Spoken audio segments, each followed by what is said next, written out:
кешегі советтік биліктің жаңағы сүтін еміп, советтік биліктің нанын жеген азаматтар кейіннен мемлекеттік сыйлықтың лауреаты болды, халық жазушысы болып, небір атақтарды алған. Өзіміздің күні кешеге дейін арамызда жүрген Әбділда Тәжібаев, мысалы, Мұхамеджан Қаратаев сияқты ағаларымыз, Сәбит Мұқановтар, көргендер барлығы интеллигенцияның атылуына, репрессияға ұшырауына тікелей себепкер болды. Мысалы, Әліби Жангелдинді біз атақтап қатты құрметтейміз. Ол қызыл керуеннің басы деп. Сол Әліби Жангелдин 64 жастағы Байтұрсынұлын 71 жастағы шал болған Әлихан Бөкейханның өліміне тікелей себепкер болды ғой. Неге соны айтпаймыз мысалға? Әлиханнан ұрпақ қалған жоқ, Ахметтен ұрпақ қалған жоқ, Міржақыптан ұрпақ қалған жоқ, Шыңғысов деген болды, Тұңғашин дегендер болды. Олардың әлі ұрпақтары бар. Шәкәрімді 73 жасында атып тастаған Абзал Қарасартов деген кісі болған. Ұрпақтар әлі бар. Ұлттық қауіпсіздік комитетінде түрлі жерлерде қызмет етіп отыр. Жоқ, неге біз олар көрсетпейміз мысалға? Мен әлі түсіне алмайтын. Досып деген болған.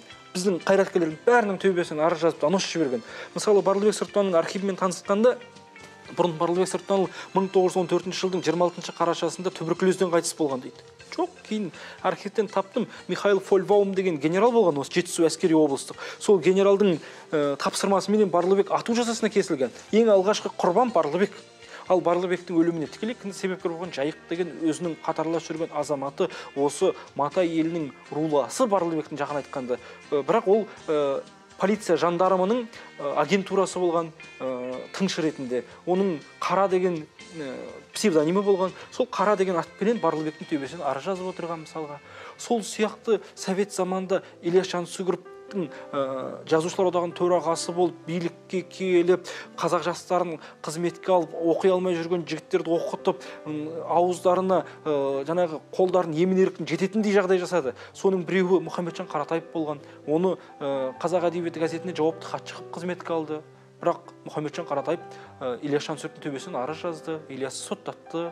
Ал кейін Фатиманың аяғы ауыр 37 жылы Болатты өмірге әкелейін деп жүрген кезде, Фатима Гүлжамал Бейімбеттің әйелі үйіне келатқан кезде, Ильястың үйін бүкіл дүниесін далаға лақтырып Мұхамеджан жүр екен. Ай, қайным-ау, мұның не дегенде, сенің күйеуің халық жауының әйелі, бұл үйде тұруға хақы жоқ, бұл үй енді менікі деп аналарды үйден қуып шыққан. Сол кезде ең ауыр үлкен диванды Гүлжамал мен Фатима көтеріп тұрғанда, ана ауыр диванды көтерім деп Фатима толғағы жетпей, мерзімінен бұрын Болатты көшеде туып қойған сәттер болған.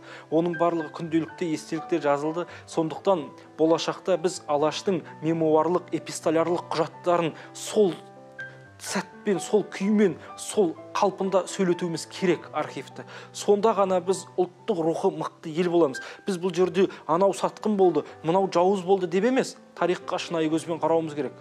Ел білу керек, жұрт білу керек. Және ол ащы болса да біздің шындық, ащы болса да ақиқат. Сол ащылықтан біз сабақ алуымыз керек. Болашақта кім кепіл біздің элитаның тағы да бір-бірін сатпасына, кім кепіл бір-бірімізді біз айдап салмасымызға. Мына Екатерина патша билегенде қатын патшаның саясаты қазақтарды сексеуіл сияқты бір-біріне ұрда жақ, сонда бұлардың алауыздық туат деген. Сол саясатпен бізді совет өкіметі де құртты, патшалық билік те құртты. Сол саясаттың кесірінен біз рулық ауруға ұшырадық. Мына трайбалистік жақсаратын жоқ. Бүгінгі қоғамда да трайбалистер бар. Болат, сват, брат деген қоғаммен өмір сүреміз. Сондықтан алаш заманын қайтару үшін осы рулық, жершілік, жікшіліктен арылуымыз керек. Оны бізге сіңіріп кеткен советтік идеология. Біз кеңес өкіметін мақтаймыз, совет өкіметінен біз ешқандай жақсылық көрген жоқпыз. Біз тұлғаларымыздан айырылып қалдық, асыл жақыптарымызды білмедік, және осындай ату жазасына келдік. Советтік биліктің ең үлкен қасіреті қызыл террор, сталиндік. 25 мың адам атылды, 103 мың адам қуғын сүргінге ұшырады. Алжирде, Карлакта, Кулакта қаншама алаш қайраткерлердің әйелдер отырды, сотталды, атылды, балаларының бәрі жүрді. Ал ол лагерден аман есен келгені түрлі ауруларға ұшырап, психикалық жағдайда өмірден күйзеліп өтті. Ал олардың ұрпақтары қандай болады? Мықты еді. Біз көксүт қалдық. Ал көксүт қалғаннан кейін көксүтті не газға қойып, пешке қойдан қайтып қаймақ шықпайды. Өйткені қаймағын қалқып алған. Көксүт болғаннан кейін біз бүгежек болдық, жалтақ болдық. Бүгінгі аға буынның жағымпаз болатын болса, кейінгі буынның жалтақ болатын болса, ол соның салдары. Деректерді қайдан алдыңыз? Мысалы, мен 17 жасымнан бастап архивке кіріп көрдім. архивтің шаң басқан архивінде жұмыс істедім. Содан мынау демікпені жұқтырдым. Демдетпей қалатын сәттер болды. Өйткені шаң тозаңмен жұмыс істегеннен адамның организмі әлсірей бастайды. Сол архивте отырып жылаған сәттер өте көп болды деп айттым. Өйткені қазақтың тұлғаларының байланысы атылған. Мысалға Алматыдағы орталық архивтің 64-ші, 25-ші, 18-ші фондтары бар. Бұл фондтар өте ауыр фондтар. Совершенно секретных деген документтер берілген. Одан кейін Алматыдағы бұрынғы партия, қазіргі тұңғыш президент архиві бар. Петербургдағы архив бар. Одан кейін Москвада Гаров деген архив бар. Ресей Федерациясының бас архиві. Одан кейін Мәскеудің жанында Химки деген қала бар. Онда құпия архив сақталған, мына әскери архив. Соның барлығын көрдім. Алаш заманының, советтік қайраткерлердің атылуы. Сол архивтерде анық шынайы жазылған, бір-бірінің төбесіне жазылған доностар, бірін-бірі қорғындаған, бірін-бірі қулатқан, бірін-бірі өлтірген замандар. Тіпті мен жақында Ильяс Есенберлиннің архивімен жұмыс істедім. Сонда таң қалдым. Ильяс Есенберлин Хамза Жүсіпбек деген алаш қайраткер болған.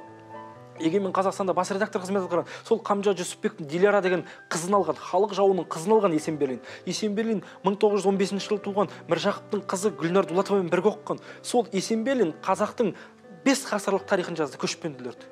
Сол көшпенділер Ленин атындағы ең үлкен сыйлыққа ұсынылған кезде біздің өзіміздің қазақтар, өзіміздің көзі тірі бүгінгі 90-ның бесіне келген әдебиеттің патриархы Әбдіжәміл Нұрпейісов бар, Зейнолла Қабдолов ағаларымыз, Тахауи Ақтанов сияқты ағаларымыз, Әбіш Кекілбаев бар арасында мақтайтын. Осы кісілер Мәскеуге арыз жазады. Есенберлин бұл романға татымайды, бұған бермеңдер деп. Сөйтіп Есенберлиннің сағын сындырғанбыз. Есенберлин 16 жылда 25 роман жазған адам. Барлығы қазақтың тарихы. Сөйткен Есенберлин жүрек талмасынан қайтыс болды. Кім кінәлі? Тағы да өзіміз. Міне, архив осындай дүние. Біз осыдан сабақ алуымыз керек. Мен өзімнің қатарластарым болашақ жас өскіннің рулық санамен ауырғанын, тершілдікпен жікшілгенін қаламаймын. Бізде бір ғана нәрсе бар. Ұлт қазақ болды.